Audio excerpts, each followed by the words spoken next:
At kaugnay ng pagputok ng Bulkang Kanlaon, makakapanayan po natin si FIVOX Director Teresito Bacolcol.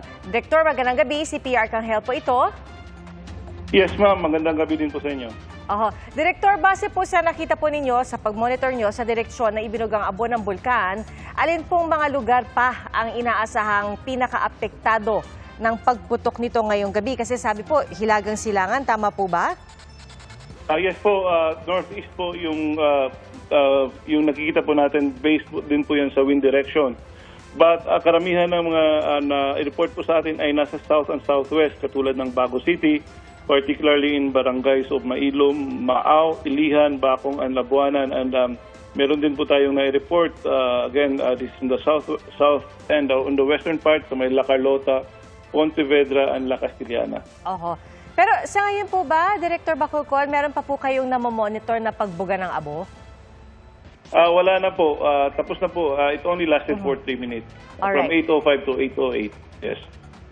So wala ring ibang insidente ng ashfall aside from yung mga nabanggit po natin sa mga lugar ng La Castillana, La Carlota at Bago City? Yes, Pontevedra po meron din po.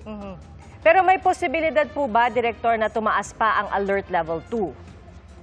Well, right now, nasa alert level 2 pa rin. We maintain the alert level at 2, which means the volcano is showing low level 1 rest due to shallow gas or hydrothermal activity. So, binabantayan natin to, patuloy natin babantayan ang mga lindol, yung gas emission, pati na rin yung pamamaga ng lupa. So, kung may nakikita tayong pagtaas ng parameters, saka lamang natin ito itaas sa alert level 3. So ngayon, maintain pa po natin yung alert level 2. Kasi kung i-compare natin ito sa mga previous eruptions, like yung nung May 13 and yung April 7, ay hindi naman ito masyadong mas mataas kaysa mga previous eruptions natin.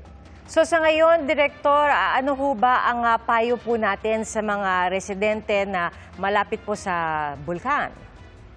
Okay, so mahigpit po natin pinaalalahanan ang mga residente na huwag pumasok sa loob ng 4-kilometer permanent danger zone dahil maaaring magkaroon ng bigla ang pagsabog katulad ng nangyari kanina, and yung pagkaroon ng pyroclastic density currents, again, tulad din ng naobserbahan natin ngayong gabi. So sa mga apektadong lugar, magsuot po silang face mask, takpan ang kanilang, kung walang face mask, ang pwede nilang gamitin is yung tela na binasa, and then they can cover their noses and mouths with yung basang tela. Alright. Director, panghuli na lamang po, no, may pakikipag-ugnayan na po ba sa pagitan ng FIVOX, ng PDRRMO, pati na rin ng mga affected na LGU?